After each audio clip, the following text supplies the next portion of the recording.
say ye in the Indians Kofaba, Yasa Kofa for Eddie Abba, or my Ghana with the Sawapa, your summer would wapani and memodia, and ye. To me, in yin in the news and for no in Sincha the Birada. And today I may catch us subscribe to your channel no. Also, all other relevant news are and can for politics one, any governance, any idea. Say for political parties, NPP, NDC, CPP, PDP, and other political parties, no so. Osabeka wonsem ha ede na asesi bio a ama atumpan ana ama yenya asundwe e wo setedumase yenkotie nsem bi emra pedefo ase ka kom jeje no kofo enum nti mentumi nkansam nso mfa nhye nkofo bia no yenkotie mra na yeba ye de adwenche ba hwese wutie no no comment nso bi gu ase na bibia nso aye kama ne atumanya bre akenkan e de ama before that nso no subscribe to your channel no on Sabeka all other relevant news yetie nsem mra sisi a na yeba ye de the akabia nso atwa wo so na bibia nso aye wana yenti mresisia Mahama angry with corrupt NDC lawyers. Mahama angry with corrupt NDC lawyers. Oh my God. There was a communique, in fact an article you may call it, from Kweku Azan. How many of us know Kweku Azan? He's a legal person and he's been fighting for dual citizenship for some Ghanaian citizens. In fact, when he realized that I was so much against dual citizenship, he came at me directly and told me, Black Rasta, I want to debate you. I want us to find out whether it is good to have dual citizenship or not. And I said, let's arrange and then have it in public so many people can be part of this. He told me, but I'm not in the country. Anytime I arrive in the country, I will make sure that we do this. Then he went ahead to tell me, do you know that Nkrumah had dual citizenship? And I said, how? With all my readings, I have never come across that. Educate me. He told me at a point all Ghanaians were citizens of the UK or the United Kingdom. I laughed my head off. I said, of course, if that is what you call in dual citizenship, then I hear that was by force. Some people came and colonized us and decided that every member of this country must be a British citizen. This is Kweku Azan. He is a citizen who has fought so much for equal rights and justice in this country. He's based outside the country, but he's a known lawyer who has been in the legal fray for a long time. I love him, and I'm still waiting for that debate. My brother, my sister, Nkrumah did not take a dual citizenship. Nnamdi Azikiwe did not do it. PLO Lumumba did not do it.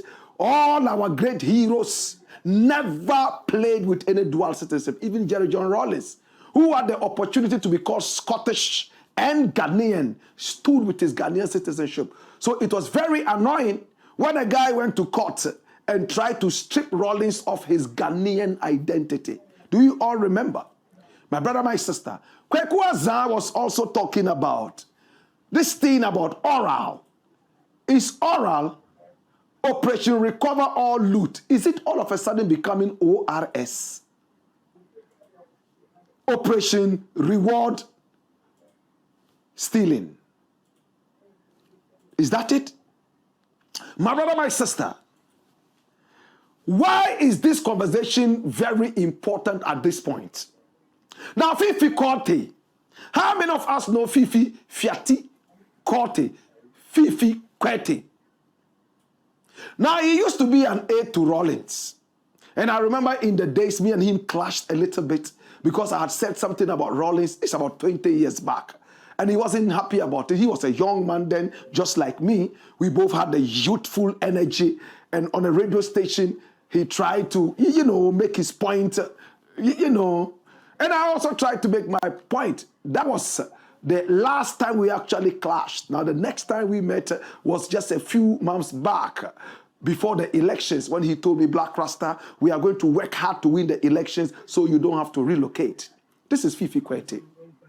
Fifi Kwete is very angry. What are the newscasts saying? The newscasts, what are they saying? One message is clear. They know themselves. The time will come that we will mention names. Fifi Kwete on NDC lawyers trying to cut deals for persons under prosecution. Wow. Now let's look at the full story. It's interesting.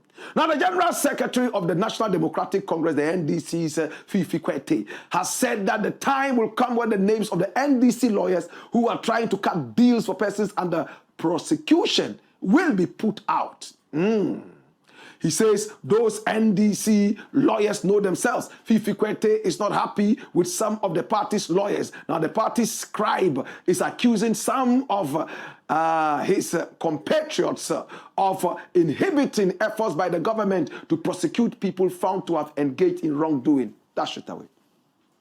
My brother, this is very clear. There are a lot of people who have been prosecuted. We all remember Kobna Dufour. He was prosecuted a long time ago. Now this party has come into power.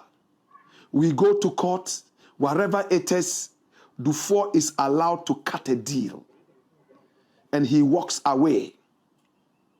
The same way, another guy, one Asian, goes to jail for almost the same crime or the same sin. The Attorney General insists that they are not the same cases.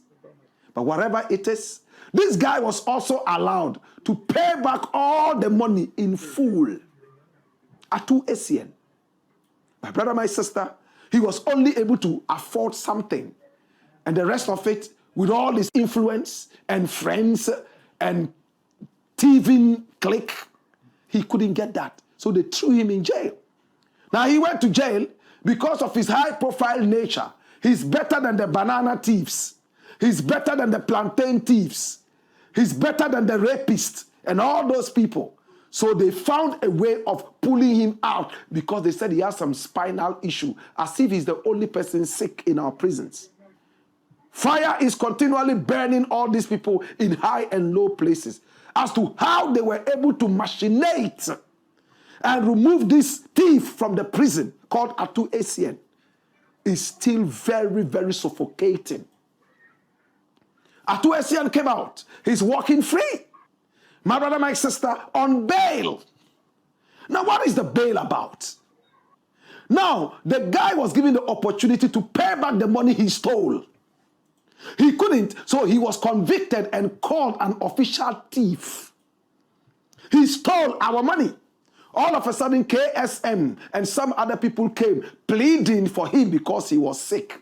Why didn't they plead for the banana thief? Why didn't they plead for the plantain thief? Why didn't they plead for the numerous weed smokers in prison who are also equally sick? Because they are not high-profile people.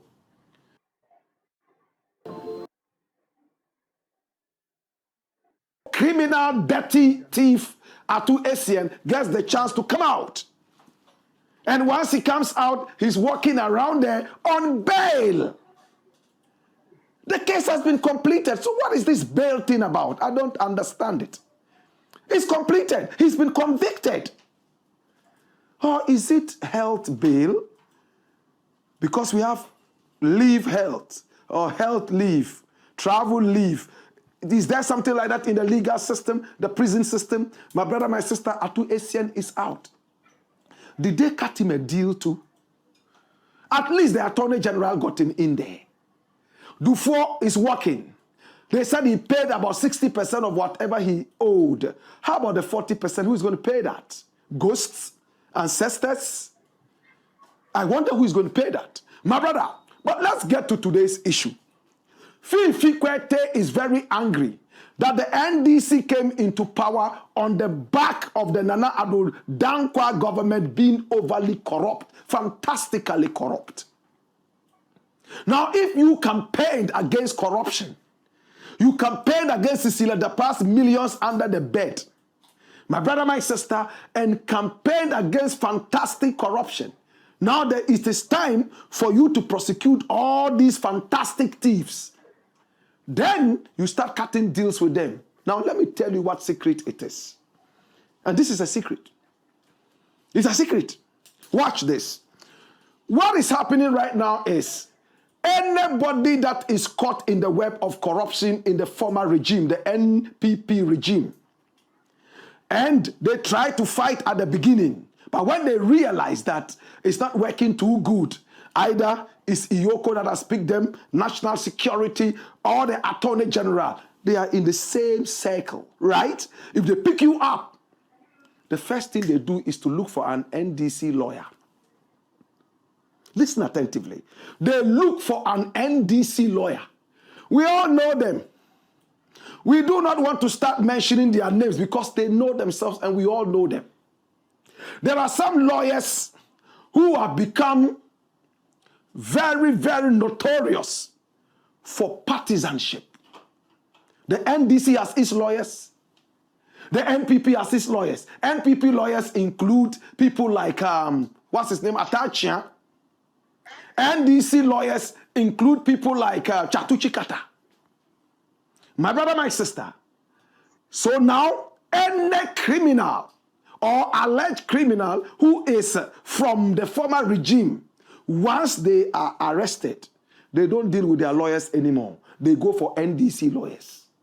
And the NDC lawyers are so influential because their party is in power. They knock on the doors of all these institutions, corruption fighting institutions, from the OSP's office all the way through to Iyoko, to national security, and then all the way through to even the police and the attorney general.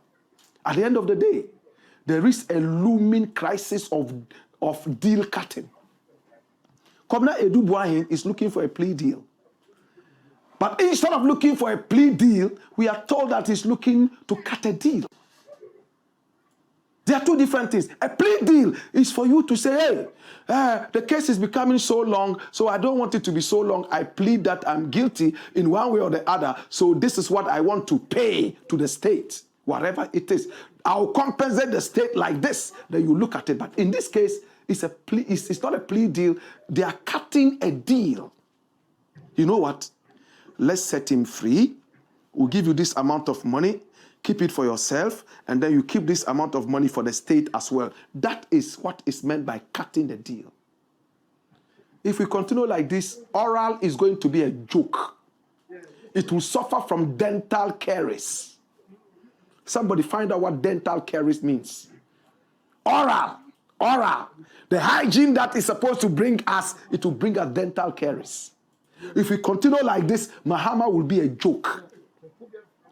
If we continue like this, it's going to be really terrible. And I'm glad that people like Fifi Kwete are coming out to spill this out and warn all those lawyers to stay away. Right now, every criminal is looking for an NDC lawyer, and Mahama is angry. The information reaching me is that Mahama has put his foot on the ground and is roaring like a wounded lion. He says, any member of his regime who is involved in anything close to cutting a deal will be first and foremost embarrassed in public. Number two, in fact, you stand the chance of same fate as the person charged. In other words, you would also be prosecuted. As to how they will do it, my brother, my sister, Mahama is angry.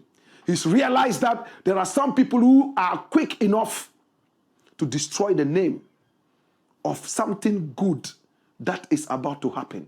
My brother, my sister, he still has his 24-hour economy to push into full action. He has a lot of chips to build around Ghana, and he has a lot of work to do in the country. If lawyers belonging to his political party are beginning to cut deals, then it's serious. But there's one man who says that no matter what, they are not cutting deals with anybody. If you are prosecuted, the full rigors of the law will descend on you. Number two, anybody that we have brought to this institution, 99% they are going to jail. Raymond Archer. Raymond Archer of the Economic and Organized Crime Office. He says there is nothing coming to Iyoko that will have a deal cut. And that anyone who is brought to Iyoko, no matter what, they have lost the case already. And true to his words, Komna Edubuaine is in there. Akpalu is in there. And we're going to go into the Akpalu issue. You'll be shocked. The depths of rot. From there, there's another case I'll be talking to you about. But I just want to hold my calm for the time being, and then we'll be telling you more about this. The Attorney General has also made it clear that no deal will be cut. But he has cut one deal already with Komna Dufour. Has he repented? And he used to be a lawyer for Komna Dufour. He has defended it by saying it's not the same issue as that of Atu Essien. This is the Attorney General. His name is Dr. Dominic Akuritinga Ayine. Well, our eyes will continue to watch. It's all about Ghana, not any individual. And we must make sure that people face the music that they have succeeded in creating. It's the Black Pot.